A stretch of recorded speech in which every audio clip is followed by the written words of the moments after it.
షాద్ నగర్ వైపు ఉన్న మన స్వర్గసీమ వెంచర్లో ప్లాట్లు కొన్న వాళ్ళంతా సంతోషంగా ఉన్నారు. ఒక్కసారి విజిట్ చేయండి. మీరు పట్టే ఆ కప్పులో ఏముంటుందండి? చాలామంది ఓడక అనుకుంటారు, ఉందేమో కూడా. నేను కూడా అలా అనుకున్నా. బట్ నా ఓన్లీ ప్రూఫ్ ఏంటంటే నేను ఎవరికి భయపడను, ఎవడు నా గురించి ఏమనుకుంటాడు అనేది. సో దాసి అవసరం నాకు లేదు కాబట్టి అది ఒకటే నా ప్రూఫ్. కానీ నమ్మేవాళ్ళు నమ్ముతారు, నమ్మని వాళ్ళు డోంట్ కేర్. డైలీ ఎన్ని కాఫీలు తాగుతారు మీరు? యాక్చువల్లీ కీప్ ఆన్ సిప్పింగ్, చాలా స్లోగా. నేను అంటే కప్ తీసుకున్న తర్వాత కొంచెంసేపు వదిలేస్తాను. Okay okay. I just like the feeling of the cup అంతే. Okay okay. ఈ ప్రపంచంలో అసలు ఒక మనిషికి ఏదైనా అత్యాశ ఉందంటే రామ్ గోపాల్ వర్మ గారి దగ్గర నుంచి సరైన సమాధానం తీసుకోవడం. నాకు అంత అత్యాశ లేదు కానీ okay, try my best. Okay. And మీరు మీ శివ టైం నుంచి అబ్జర్వ్ చేస్తున్నాను మిమ్మల్ని. ప్రెస్కి ఎప్పుడు అప్పట్లో ఆ టైంలో కానీ కొంచెం కొంత పీరియడ్ వరకు మీరు ఎప్పుడు కూడా ప్రెస్లో రావడానికి పెద్దగా ఇష్టపడేవాళ్ళు కాదు. పెద్దగా అంటే ఇప్పుడు అంటే ఈ మధ్యకాలంలో మరీ ఎక్కువైపోయింది. అంటే రామ్ గోపాల్ వర్మ గారు అంటే ఎంతంటే చాలా రెగ్యులర్గా, వెరీ రెగ్యులర్ అనమాట. అప్పుడు అంటే రామ్ గోపాల్ వర్మ గారు ఇంటర్వ్యూ చూడాలని ఎంత ఆతృతతో ఉన్న వాళ్ళు ఇప్పుడు ఓహో వర్మ రెగ్యులర్ కదా అన్న ఆ స్థాయికి వచ్చారు. ఎందుకంత మీడియా మీద అంత ఇంట్రెస్ట్ చూపుతారు? ఇప్పుడు 2 parts. ఫస్ట్లో నాకు మీడియా మీద ఇంట్రెస్ట్ లేదు, లేకపోతే రాలేదు అనేది కరెక్ట్ కాదు. First of all to start with, దానికి కారణం ఏంటంటే అటప్పుడు మీడియా ఎక్కువ లేదు అసలు ఆ టైంలో. ఇంకోటి చాలా మామూలు కైండ్ ఆఫ్ ఆన్సర్స్, అందరినీ పొగిడి అందరినీ అలాంటి ఒక రెగ్యులర్ ఇంటర్వ్యూస్ అనేది నాకు ఇంట్రెస్ట్ ఉండదు. 1 point. సెకండ్ పాయింట్, నేను కాంట్రవర్షియల్ ఎలిమెంట్స్ లేకపోతే కాంట్రవర్షియల్ ఇష్యూస్ లేకపోతే కాంట్రవర్షియల్ స్టేట్మెంట్స్, ఒక స్ట్రాంగ్ ఒపీనియన్స్ చెప్తాను కాబట్టి media also will interact with me more. So దాని తర్వాత ఇప్పుడు నేను వచ్చిన లేటెస్ట్ టెక్నాలజీలో ట్విట్టర్ లాంటివి వచ్చినప్పుడు ఆటోమేటిక్గా నా ఒపీనియన్ నేను బయట పెడతాను కాబట్టి అది కూడా ఒక కాంట్రవర్షియల్ ఎలిమెంట్ అవుతుంది. Then I do much more work than others. నేను అందరికన్నా ఎక్కువ సినిమాలు తీస్తాను. సో ఆటోమేటిక్గా అది కూడా ఫ్రీక్వెన్సీ అనేది పెరుగుతుంది. సో ఐ థింక్ ఈ ఫ్యాక్టర్స్ అన్నిటి వలన I appear more in the media. అదే కాన్షియస్ డెసిషన్ కాదు, అంతకుముందు చేయలేదు ఇప్పుడు ఎక్కువ చేస్తున్నాను అనేది. ఓకే. అండ్ మీరు రెగ్యులర్గా ఇంత ట్వీట్ చేస్తే రెగ్యులర్గా కంటిన్యూస్గా చేస్తుంటారు, ట్విట్టర్లో కనబడుతుంటారు కదా, మీరు అప్పుడు స్క్రిప్ట్కి ఎప్పుడు టైం తీసుకుంటారు? ఇంత రెగ్యులర్గా కనబడి రామ్ గోపాల్ వర్మ ఎప్పుడు స్క్రిప్ట్కి అసలు నేను టైం తీసుకోను, ట్విట్లకే తీసుకుంటాను. Okay okay. ఇప్పుడు నిన్న పేపర్లో న్యూస్ చూశాను, గాడ్ గణేష్ మీద మీరు ఏదో కామెంట్ చేశారని నోటీస్ వచ్చింది. ఏంటండి దాని రియాక్షన్ ఏంటి?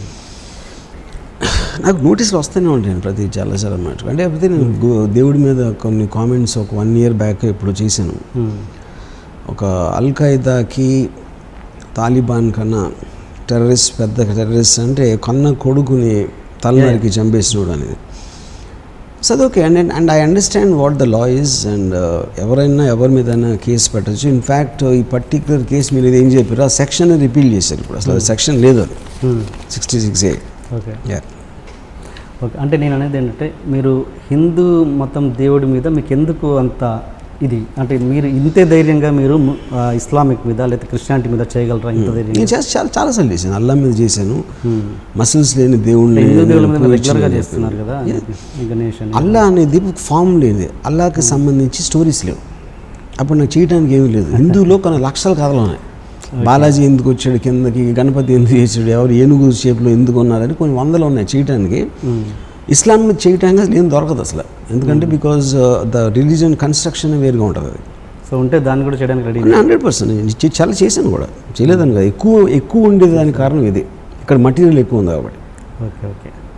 అండ్ మీరు దేవుణ్ణి నమ్మరు, అంతేగా? నమ్మరు దేవుడు. మరి వినాయకుడిని ఆ మధ్య ఒకసారి మొక్కిన ఫోటో ఏదో నెట్లో బాగా వచ్చింది కదా, అది దాని గురించి. ఇప్పుడు అది వ్యంగ్యానికి నిజానికి తేడా తెలియకపోతే వాళ్ళు మూర్ఖులు అవుతారు. వాళ్ళని కూడా ఎంటర్టైన్ చేయాల్సిన అవసరం అప్పుడప్పుడు నాకు అనిపిస్తుంది. ఓకే. గోవిందా షూటింగ్ టైంలో మీరు చెప్పులు ఇట్ చేసి ఎడిటింగ్ షూట్లో వెళ్ళేవారంట, నిజమేనది? నో. నేను ఒక్కడనే నేను సెట్లో కూడా మన బాలాజీ ఇంటర్నల్ టెంపుల్ వేసాం సెట్. దాంట్లో నేను ఒక్కడనే షూస్తో తిరిగేవాడిని. మొత్తం యూనిట్ అందరూ చెప్పులు వదిలేసి దిగేవారు. Okay okay. ఇది కన్నడ రైటర్ అతను, ఫేమస్ రైటర్, మొన్న అతను చంపేశారు. ఇది కల్బుర్గి సంథింగ్ లైక్ దట్, ఏదో పేరు నాకు గుర్తుకలేదు సరిగా. అతను ఏంటంటే ఇలాగే దేవుడు అంటే నాకు లెక్క చేయనని చెప్పేసి విగ్రహాల మీద మూత్రం పోశారు. సో మరి మీ దేవుడు ఏం చేయలేదు కదా నన్ను అనేసి అన్న ఏదో స్టేట్మెంట్ ఇచ్చారు. తర్వాత 4 monthsకి ఎవరో పర్సన్ వచ్చేసి ఫ్లాట్కి వచ్చి ఇక్కడ కల్బుర్గి అంటే ఎవరు అంటే నేనే అంటే గన్ పేర్చి చంపేశారు. సో నేను అనేది అంటే ఇలా చిన్న చిన్న వాటికే పబ్లిక్ చాలా ఇదిగా రియాక్ట్ అవుతున్నారు కదా, మీరు అలాంటి పరిస్థితుల్లో ఇలాంటి స్టేట్మెంట్స్. ధైర్యం అనేది కొంతమందికి ఉంటుంది. ధైర్యం అనేది అంటే ఇప్పుడు నేను ఎలా నా ఇష్టం వచ్చినట్టు బతకాలన్నప్పుడే దాన్ని బతుకుంటారు. ఎవరో ఏదో అంటారు, ఎవరో ఏదో చేస్తారు అని ఇన్వెస్టిగేషన్కి చేస్తూ బతకడం కన్నా మీరు అనుకున్నట్టు బతికి ఏదైనా అయితే చూద్దాం, అప్పుడు చూద్దాం. ఏంటి అసలు వర్మ గారికి ఇంత ధైర్యం ఏంటి, ఏం చూసుకొని అంటే ఏంటి మీ ధైర్యం ఏంటి? నేను చిన్నప్పటి నుంచి అంతే. నాకు దేవుడు ధైర్యం ఇచ్చాడు, ఒక వరం. ఏది బిఫోర్ అంటే అప్పటి నుంచి అంటే నేనది నన్ను పుట్టించిన ధైర్యంతో పుట్టించాడు. ఓకే, అంటే నేనది ఇంత ధైర్యం శివ టైంలో ఉందా మీకు? నాకు ఎప్పుడు ఉంది, నా కాలేజ్ టైం నుంచి ఉంది అది. ఓకే, సిద్ధార్థ ఇంజనీరింగ్ కాలేజ్లో చదువుతున్నప్పుడు కానీ ఇంటర్మీడియట్ న్యూసెన్స్ కాలేజ్లో ఉన్నప్పుడు కూడా నేను ఇలాగే ఉండేవాడిని. అండ్ ఇప్పుడు కొత్తగా ఈ కంపెనీ ఆఫీస్ పెట్టారు కదా, అంటే ఇంత పెద్ద సెటప్ అంటే ఎప్పుడు చూసినా అప్పుడప్పుడు టాపిక్స్ వస్తుంటాయి, వర్మ గారు అప్పులలో ఉన్నారని రకరకాలుగా వస్తుంటాయి. ముంబైలో ఇంత కాస్ట్లీ ఏరియాలో ఇప్పుడు నా గురించి కొన్ని 100 రాస్తూ ఉంటారండి. దాన్ని పట్టించుకోవడం కాదు అసలు, అంటే అది చెప్పినా వినరు, వాళ్ళు నమ్మేది వాళ్ళు నమ్ముతారు. కానీ నేను ఒకడు చెప్పేది ఇంకోటి వినడం అనేది నాకు చాలా రోజుల క్రితం అర్థమైంది. సో అది నాకు బోర్ కొట్టేసింది దానికి ఆన్సర్ ఇచ్చి. నేను ఎప్పుడు ఏమి చేయదలుచుకుంటే ఆ రోజు పొద్దున్న చేసేస్తాను. నాకు that is what for me the definition of success అండి. యూనో మిగతాది బయట నుంచి అది ఫ్లాప్ తీసాడు, లేకపోతే అప్పులు ఉన్నాయి, లేకపోతే డబ్బులు లేదు, లేకపోతే డబ్బులు ఉన్నాయి, ఇష్టం వచ్చినట్టు మాట్లాడతారు. I'm okay, no problem. ఎందుకంటే మనం ఉన్నదే గాసిప్ కోసం. ప్రతి ఒక్కడు కూడా మ్యాక్సిమం ఒక బ్యాడ్ థింగ్స్ మాట్లాడటంలో ఒక ఎంటర్టైన్మెంట్ ఎక్కువ ఫీల్ అవుతాం. మనం ఎవరైనా సరే, వాళ్ళు నా గురించి అన్నట్టు కాదు, నేను కూడా ఎవరి గురించి మాట్లాడచ్చు అలాగా. అంటే దేవుణ్ణి నమ్మని ఆర్జీవి గురించి మీ అభిమానులు అసలు ఆర్జీవి నా దేవుడు అని కొన్ని వేల మంది లక్షల మంది ఉన్నారు. ఆర్జీవి నా దేవుడు అనే పదం వాడుతూ, ఆ దేవుని నమ్మని ఆర్జీవి గురించి ఆయన దేవుడు అనే పదం వాడుకుంటూ ఎలా ఉంటున్నారు?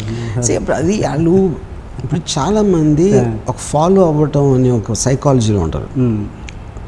టోటల్గా ఫాలోవర్స్ లీడర్స్ అని ఇద్దరు తెగలు ఉంటాయి జాతిలో.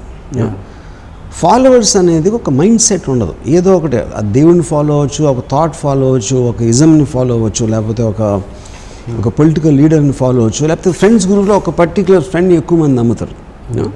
అది ఇట్స్ హ్యూమన్ సైకాలజీ. దాంట్లో కొంతమంది ఏమైనా అనొచ్చు, కానీ I don't think they themselves know. ఎందుకంటే నిజమైన వ్యక్తిత్వం ఉన్న ఎవ్వడో కూడా ఇంకొకరిని ఫాలో అవ్వడు ఎప్పుడు. సో మీ అభిమానులంతా మూర్ఖులు అంటారు? 100%. ఎవరిని ఫాలో అయినా వాళ్ళు మూర్ఖులు. సినిమాలకు వద్దాం. మీరు ఆ మధ్యాహ్న హత్య అని ఒక సినిమా తీశారు. దానికి బిగినింగ్ మీరు ఇంద్రగంటి మోహన కృష్ణ చేశారు దానికి కదా? ఇంద్రగంటి మోహన కృష్ణ దాని బిగినింగ్లో డైరెక్టర్ ఆ సినిమాకి. నాకు సరిగ్గా గుర్తులేదండి, ఐ థింక్ సో. ఇంకా మీకు గుర్తులేదన్నాక ప్రశ్న ఉంది. ఇప్పుడు నాకు ఒకటి అర్థం చేసుకోండి, నేను కొన్ని 70-80 సినిమాలు నేను తీసి ఉంటాను, ఎంతోమంది 100 మందితో నేను పనిచేస్తాను. సో ఇప్పుడు నాకు ఇమీడియట్గా మెమరీలో ఎవరెవరు ఉన్నారు అంటే maybe it could be possible. నాకు అసలు ఎందుకంటే ఆ టైంలో నేను బాంబేలో ఉన్నాను, ఇక్కడ తెలుగులో ప్రొడక్షన్స్ జరుగుతున్నాయి అప్పుడు. Possible I think. అంటే ఏ సినిమా నాకు అసలు మధ్యాహ్నం వచ్చే సినిమా గుర్తులేదు, మళ్ళీ దానికి సంబంధించిన మిగతా ఎక్కడ గుర్తుంటాయి. మధ్యాహ్నం వచ్చిన సినిమాలో ముందు ఇంద్రగంటి మోహన కృష్ణ చేశారు, తర్వాత మీకు ఆయనకి ఏదో అంటే ఆ మేకింగ్ స్టైల్లో కుదరకనో ఏదో అయ్యి అతను క్విట్ అవ్వాల్సి వచ్చింది. మీరు దాన్ని కంటిన్యూ చేశారు. I don't remember. అంటే ఇంత పెద్ద పెద్ద ఇన్సిడెంట్స్ని ఎలా గుర్తుపెట్టారు? మీకు పెద్ద ఇన్సిడెంట్, నాకు కాదు అది. నేను సినిమా మర్చిపోయినా చెప్తే మళ్ళీ సినిమా వెనకాల జరిగింది చెప్తే ఇంకేం చెప్పను నేను. ఓకే సరే. అండ్ పెద్దది అనేది చూసేవాడి హైట్ బట్టి ఉంటుంది. సో నా హైట్లో నాకు కనపడలేదు, మీ హైట్లో అది పెద్దగా అనిపిస్తుంది మీకు. అది ఓకే సరే సరే. డైరెక్షన్ మీరు వేరే ప్రొడ్యూసర్ దాంట్లో డైరెక్షన్ చేసిన సినిమాలలో ఎప్పుడైనా ప్రొడ్యూసర్ ఇన్వాల్వ్మెంట్ జరిగిందా? ఒకవేళ ఇన్వాల్వ్ అయితే మీరు ఎలా రియాక్ట్ అవుతారు? ఎప్పుడు జరగలేదు. ఎప్పుడు జరగలేదు. ఒకవేళ ఇన్వాల్వ్ అవుతే ఎలా ఉంటుంది మీ రియాక్షన్? చాలామంది ఇన్వాల్వ్ అవుతారు. ప్రొడ్యూసర్ నాకు అంటే ఇన్వాల్వ్ అంటే ఏంటి, ఒక సజెషను లేకపోతే ఇలా కాకుండా అలా చేయాలి అనేది చాలామంది చెప్తాను, చాలామంది వింటాను. అలాంటి ఇన్వాల్వ్మెంట్ అది సింపుల్ చిన్న ఇలా ఫోర్స్ అనేది నాకు ఎప్పుడు ఎవరు కంప్లీట్ స్టోరీలోనే చేంజెస్ అని అలా అని ఎప్పుడు జరగలేదు. మీరు అనుకున్న కథ ఎలాగో డైవర్ట్ అలా కాదు నాకు అన్నది అలా ఏం లేదు. అవ్వలేదు. అంటే నేను ఇంద్రగంటి గారిది ఎందుకు ఆ క్వశ్చన్ అడిగానంటే, మీరు ఒక ప్రొడ్యూసర్ దానికి, ఇంద్రగంటి గారు డైరెక్టర్ దానికి మీ ఇది నచ్చకనే ఆయన వెళ్ళిపోవడం జరిగింది. సో అంటే మీరు అలా ప్రొడ్యూసర్గా నాకు ఇంద్రగంటి నాకు గుర్తులేదు, కానీ ఇలాంటివి నేను చాలాసార్లు చేశాను. చాలాసార్లు నేను డెసిషన్ తీసుకుని నేను ఒక డైరెక్టర్ నా దగ్గర పనిచేసి ఒక డైరెక్టర్ని ఫోర్స్ చేసి వేరేగా చేయించడం అది చాలాసార్లు చేశాను. ఇంద్రగంటి నాకు గుర్తులేదు, కానీ వేరే చాలా సందర్భాలు ఉన్నాయి. కృష్ణవంశీతో కూడా చేశాను, షిమిత్ అమీన్తో చేశాను, హిందీలో కూడా షిమిత్ అమీన్. అది ఎందుకు దానివల్ల అది కారణం ఏంటంటే ప్రొడ్యూసర్ డైరెక్టర్ అని వేరే జాతి కాదు, వాళ్ళిద్దరూ మనుషులే. నేను ప్రొడ్యూసర్ అన్నప్పుడు డైరెక్టర్గా నాకు ఒక ఎక్స్ట్రా నాలెడ్జ్ ఉంటుంది కాబట్టి ఆ యాటిట్యూడ్తోనే ఒకళ్ళు కొత్తగా తీసుకుని జరిగింది. డైరెక్టర్ అంటే ఒక కిరీటం పెట్టి పట్టం కట్టినట్టు కాదు, అది అదొక జాబ్. అది ఆ జాబ్ సరిగ్గా చేయట్లేదని నేను అనుకున్నప్పుడు నేను చేస్తాను అది. అండ్ శివ టైంలో వినోద్ బాల అనే ఆర్టిస్ట్ ఫస్ట్ బిగినింగ్లో తన మీద ఒక ట్రయల్ షూట్ చేశారని, నాగార్జున క్యారెక్టర్ని వినోద్ బాల అని పెట్టి చేశారని. ఆర్టిస్టులు కావాలంటే తనే మొత్తం కోఆపరేట్ చేశారని. అలాంటి వినోద్ బాలాకి మీరు జేడీ క్యారెక్టర్ ఏదో ఇస్తారని అనుకున్నారు, తర్వాత అది కూడా ఇవ్వకుండా సినిమాని ఫినిష్ చేశారు. ఆయన మొన్న ఇంటర్వ్యూ చేసినప్పుడు కూడా అదే చెప్పారు వినోద్ బాల గారు. దాని మీద వినోద్ బాల నాకు ఎవరో మీరు ఇంటర్వ్యూ చేస్తే నాకు ఒక లింక్ పంపారు ఎవరో, మీరు అది ఆ లింక్ నేను కొంచెంసేపు చూశాను, అది ఆ ఇంటర్వ్యూలో. అది నాకు ఫస్ట్ నాకు గుర్తురాలేదు తను ఎవరో. తర్వాత నాకు శివాలో ఫ్రెండ్స్ గ్రూప్లో ఎక్కడన్నా ఉంటాడా అనుకున్నా. దాని తర్వాత గుర్తొచ్చింది, తనతో నేను ఒక వీడియో ఒక సీను టెస్ట్ కోసం షూట్ చేశాను. ఓకే, ఆ టెస్ట్ చాలా బ్యాడ్గా వచ్చింది. అది కానీ నేను నాగార్జునకు చూపించుకుంటే శివ సినిమా అయిపోయేది. అది అందుకని ఎవ్వరికి చూపించకుండా క్యాసెట్ పాలు కొట్టాను. అది ఓకే, అది యాక్చువల్గా జరిగింది. ఇంకపోతే అది తప్పిస్తే వినోద్ బాలాకి నేను వేరే రోల్ ఇస్తానని చెప్పి ఉండొచ్చు, కానీ చాలామంది చెప్పాను. అది వినోద్ బాలా ఒక్కడికే కాదు. ఉదాహరణకి జేడీ రోల్ సాయి కుమార్కి చెప్పాను, తర్వాత సూర్య అని ఇంకో యాక్టర్కి చెప్పాను, అలాగే ఇంకొక 2-3 కొత్త ఆర్టిస్టులు కూడా చెప్పాను నేను. అది ప్రాసెస్లో కాస్టింగ్ అప్పుడు మీరు టెక్నీషియన్స్ కానీ లేకపోతే యాక్టర్స్ కానీ చాలామందితో మాట్లాడతారు. ఫైనల్ డెసిషన్ అనేది వేరియస్ అదర్ ఫ్యాక్టర్స్ మీద డిపెండ్ అవుతుంది. సో వినోద్ బాలా అనే వ్యక్తి మీకు గుర్తులేరు?